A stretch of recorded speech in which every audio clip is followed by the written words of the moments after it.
On allait à l'école en sabot. Vous imaginez ça? C'est inimaginable. Et puis alors là, tout d'un coup, on entend les sirènes. C'est terrible, la guerre. C'était pas réputé, disons. Parce que pour comprendre le monde qui nous entoure, il faut comprendre le monde duquel on vient. Vous entendrez ici des portraits qui retracent la vie de nos aînés. Je suis Capucine Jacob et vous écoutez Entre-temps, un trait d'union entre hier et aujourd'hui, un espace de parole où le passé est raconté par ceux qui l'ont vécu, et vous allez voir, c'est passionnant. Et je courais dans Paris comme un lapin. Saint-Antoine de Padoue, rendez-moi ce qui n'est pas à vous. Avec ma femme, ça a été un régal. Ouais, ma petite fille, toute la vie. Parce que je trouve que le mariage, c'est de la merde. Le portrait que je vous propose aujourd'hui est un peu particulier. Dans cet épisode, vous allez faire la connaissance de 3 femmes, et pas n'importe lesquelles, puisqu'il s'agit de 3 femmes qui ont une sacrée personnalité. Tour à tour, Marie-Thérèse, Simone et Augustine vont partager les moments de vie importants qui ont façonné leur existence. Pour l'une, il s'agit de la vie dans une usine qui fabrique et rapièce des sacs à pommes de terre. Pour l'autre, c'est l'évidence d'une rencontre et de l'amour avec un grand A.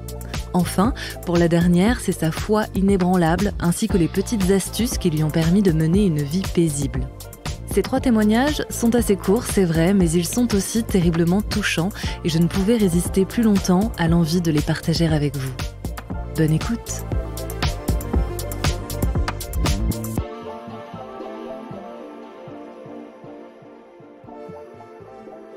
Tout va bien? Ça va. Vous voulez un coussin peut-être dans le dos ou quelque chose? Non, vous en avez pas non plus. Ah non, Et celui-là? tâche de le mettre, celui-là. Il est bien mis ou...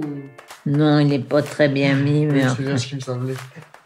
appuie dessus si tu veux. Là, c'est bon? C'est mieux, oui. Alors, je m'appelle Marie-Thérèse, 19 08 39. Émile, il était charretier à la ville de Saint-Brieuc. Parce qu'à ce moment-là, il ramassait les poubelles dans des tombereaux. C'est une charrette qui se fermait, quoi. Tu sais, sur le côté, il y avait des couvercles. Et comme ça, les crasses étaient cachées un peu. Maman, elle s'appelait Angèle. Elle bêchait des chantiers à la bêche. Eh ben, dis donc. Vous avez du travail qui était dur quand même. Parce que bêcher, c'est pas évident, hein. Moi, je n'ai jamais pu bêcher comme il faut. La terre était plus droite après moi. On voyait bien où j'avais passé parce que c'était plus droit, là. Maman faisait tout pour moi. On n'avait rien, il n'avait pas d'aide, hein, les parents. Et si mon père avait eu un autre travail, j'aurais pu continuer l'école aussi. J'ai arrêté à mon certificat d'études. Mais je vous dis, si j'avais pu continuer, j'aurais bien aimé être gratte-papier, là. Employé de bureau, quoi. Vous allez en apprendre du français avec moi, dame. Ça s'appelait La Ruche. Une école ménagère, c'est pour faire la petite maman, déjà, quoi. J'ai arrêté, là, parce que j'ai fait qu'1 an. 1 an à La Ruche. Mais après La Ruche, j'avais pas de travail ni rien. Et à ce moment-là, ils embauchaient dans la rue Jules Ferry, charpentier qui s'appelait le monsieur, le patron.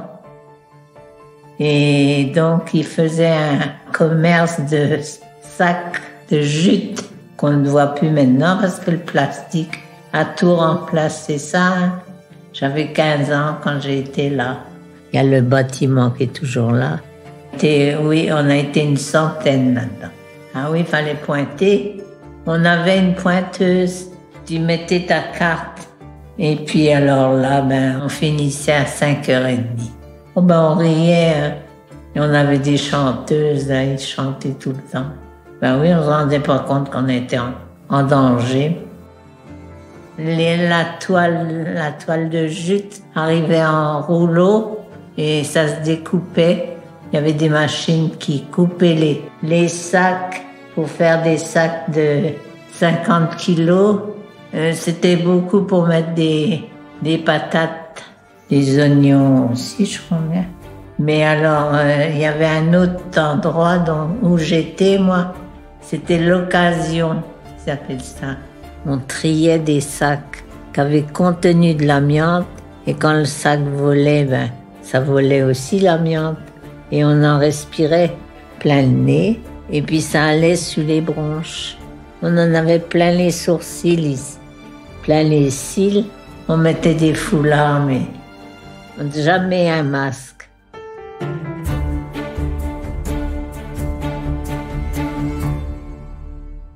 C'était des sacs à patates ou des sacs qui ne salissaient pas, mais il fallait les coudre. Parce que des fois, il y avait des gros trous dedans. Hein. Et nous, on avait des machines exprès pour boucher les trous. Les repriser, quoi, en somme. On mettait même des morceaux. Hein.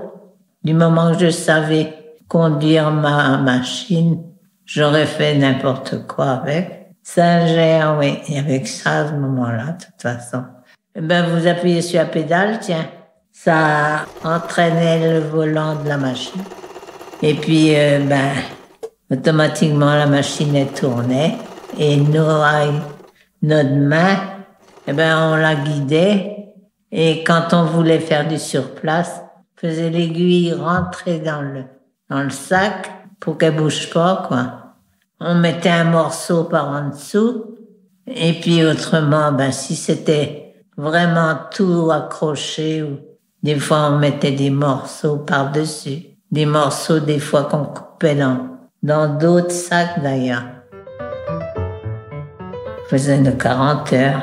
Il y avait le week-end pour sortir, les petits bals du dimanche. Oh, j'adorais ça. J'adorais, et puis j'adorais l'accordéon aussi. Le tango, les marches, les valses. T'as compris?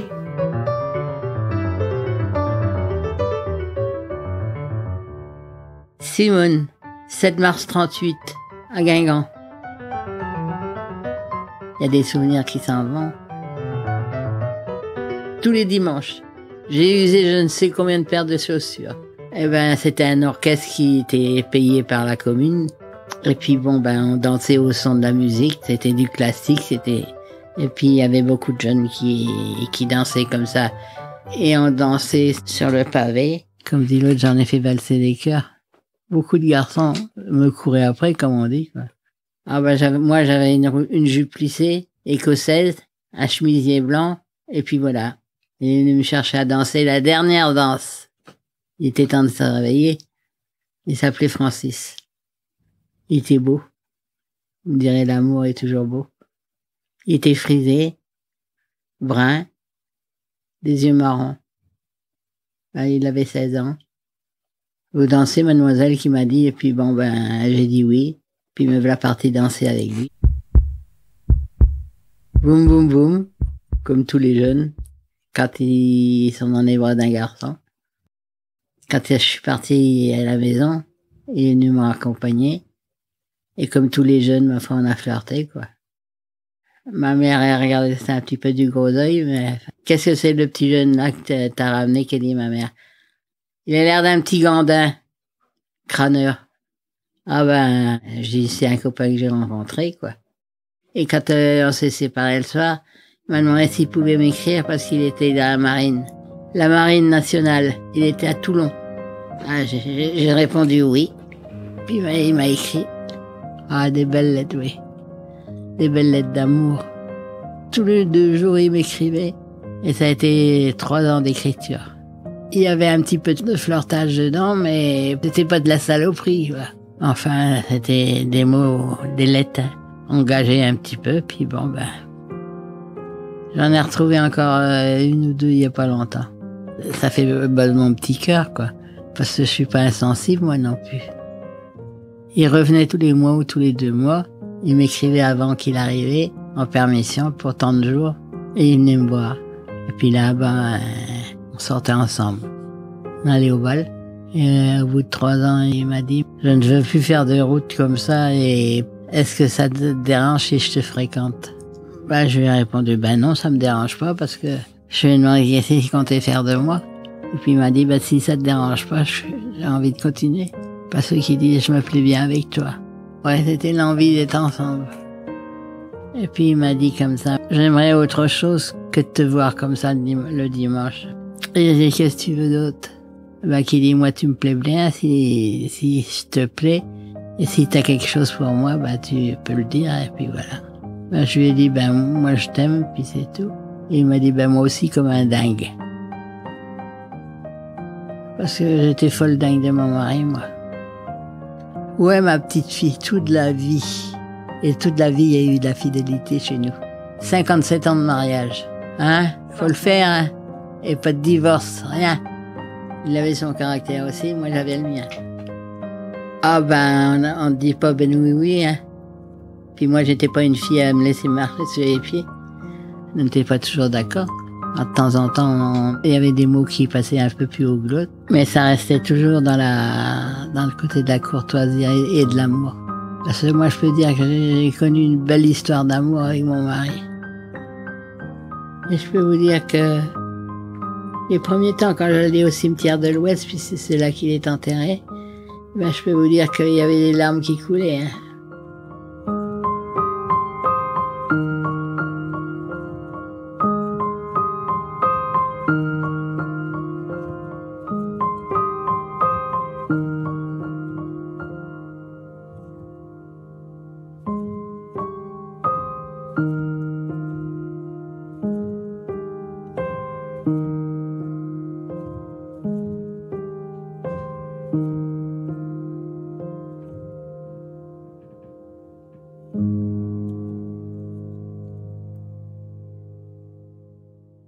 Je voulais ajouter que j'étais contente de vous recevoir et que je voudrais que vous fassiez beaucoup comme ça.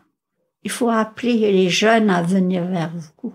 Les grands-parents savent beaucoup de choses que les jeunes ne savent pas. C'est vrai. Voilà. Augustine, 91 ans. 6 janvier 33. À Ploubert, c'est à côté de Lannion. Ah oui, de mon père surtout. Ma mère pas beaucoup parce qu'elle est partie, j'avais 10 ans, même pas.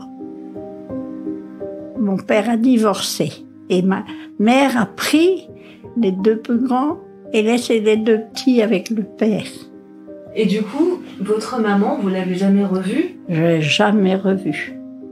Elle est partie à Paris avec les 2 grands. Et jamais je l'ai revue. Et vous avez jamais essayé de lui écrire? Non. C'est je m'ai occupé de nous 2. Quelque chose, hein. Ah, c'était pendant la guerre en plus.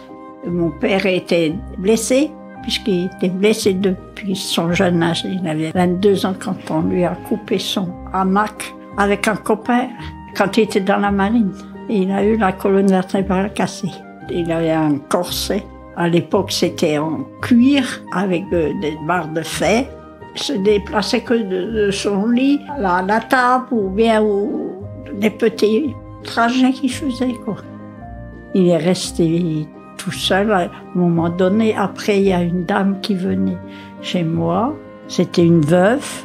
Elle venait faire pour le linge, par exemple. Parce qu'à l'époque, il n'y avait pas de machine à laver. On allait au lavoir. Avec la brouette, le linge par-dessus.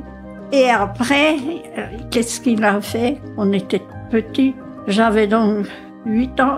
Jusqu'à ce que j'ai eu mon certificat d'études, il m'a gardé à la maison. Et après, on m'a mis dans un couvent à Lannion. Et là, j'ai appris la broderie et la couture un peu. Vous avez appris la broderie? Oui. Donc j'avais 20 ans, vous n'avez qu'à voir. J'ai fait des draps, des couvre-lits, on faisait des nappes et des serviettes, et des chemises, parce qu'on travaillait pour les femmes de la ville. On était chez les sœurs toujours. Je suis restée 4 ans chez les sœurs, comme ça. Et après, je me suis mariée. J'avais une boutique parce que mon mari, il était cordonnier, il avait une... Je restais tout le temps avec lui d'ailleurs. Je brodais à côté de lui pendant qu'il travaillait sur les chaussures. Je remaillais les bas aussi. Et ça se fait plus? Mais ça se fait plus maintenant. Non. Quand j'ai lâché la broderie, je me suis mise à la couture. Donc j'ai cousu tout le temps après. Je cousais, je faisais des retouches, je faisais ce qu'on me demandait. Et je faisais des mises en pli aux gens pour toutes les veuves qu'il y avait dans le quartier. Ben, je m'étais mise comme ça, à faire des mises en pli. Ouais. Et je faisais ça, vous savez, pour rien du tout. Je ne faisais pas payer. J'ai toujours été coquette, tout le temps. C'est pas dur d'être coquette, vous savez. Il faut prendre le temps et puis c'est tout. Là, comme le soir, pour ne pas que mes cheveux soient trop raides, eh ben, je mets des bigoudis le soir, 2 fois par semaine. Quand j'ai mis mes bigoudis et que je me suis peignée, comme là, par exemple, j'achète une bouteille d'eau d'Évian. Je brosse mes cheveux, je les mets en place, et puis je mets de l'eau d'Évian dessus après, je vais vous montrer, et ça bouge plus après. Ça bouge pas de toute la journée. Est-ce que vous suiviez la mode? Ah oui, tout le temps. Comme je faisais mes affaires toute seule, alors je faisais les pantalons, les jupes, les robes, tout. Ah oui. Les pulls, je me faisais même des pulls. Alors, j'ai pas été longtemps au bal, croyez-moi.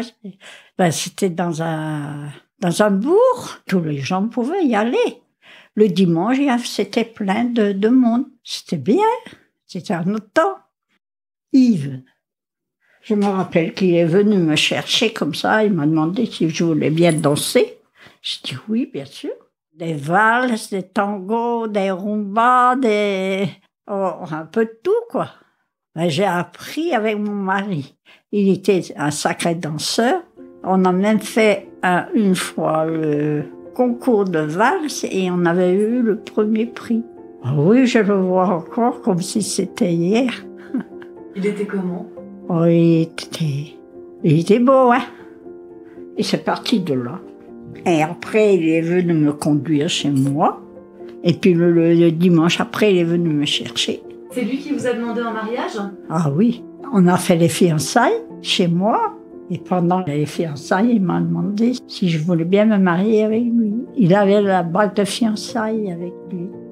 On s'est embrassés et puis il y avait tous les parents. Vous êtes beaux tous les deux, hein? Ah oui, ça, j'ai été heureuse. J'ai eu 3 enfants. Vous avez toujours voulu être maman? Ah oui, moi, je ne serais pas restée sans être maman, ça c'est sûr. À moins que, quelquefois, ça ne marche pas, hein. Maintenant, ça arrive souvent, ça. Ça ne marche plus, c'est vrai. Et ça, c'est tous les trucs qu'on me prend, sans doute, je ne sais pas. Ouais. Et vous étiez quel type de maman? Comment? Vous étiez quel genre de maman, vous? Très, très tendre. Une maman gâteau. Moi, j'étais une très bonne cuisinière. Nous sommes partis de 2, Marie et moi, et on est arrivés à 34. À 34? 34! Regardez, ça c'est tous mes petits... J'en ai des petits-enfants.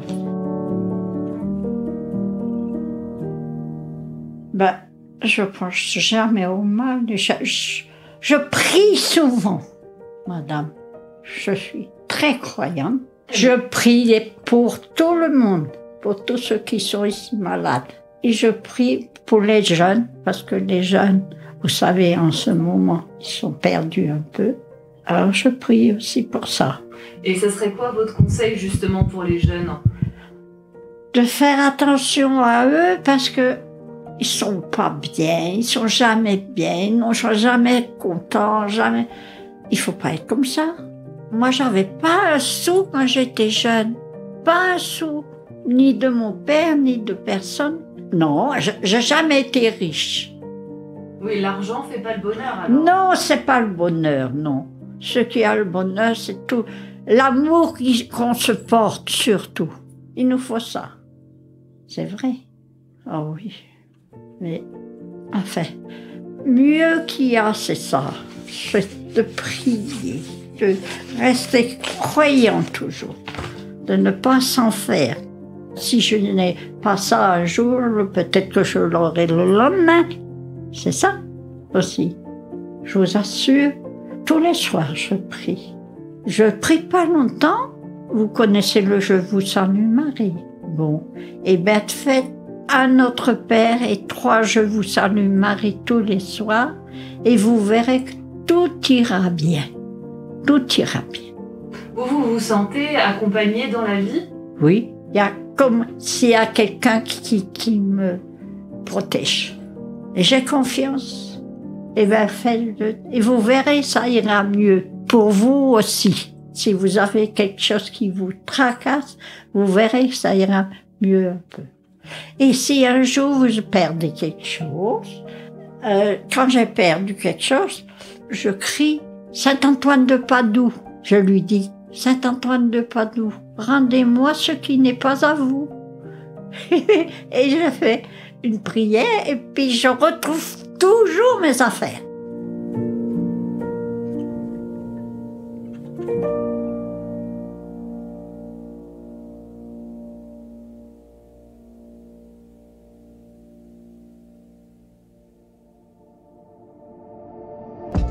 C'est la fin de cet épisode. Merci à Martin Poujon pour l'habillage sonore et le mixage de ce récit de vie. Si vous êtes ou si vous connaissez quelqu'un qui a une histoire de vie passionnante, n'hésitez pas à me contacter directement via mon site internet entretempodcast.com. Si vous aimez mon travail, vous pouvez également me soutenir en devenant membre de mon Patreon. Il vous suffit de taper Patreon/Capucine Jacob. Enfin, n'hésitez pas à parler autour de vous du podcast et à commenter sur les réseaux sociaux. Vous pouvez également laisser 5 étoiles sur votre plateforme d'écoute préférée, ça aide vraiment le podcast. À très vite.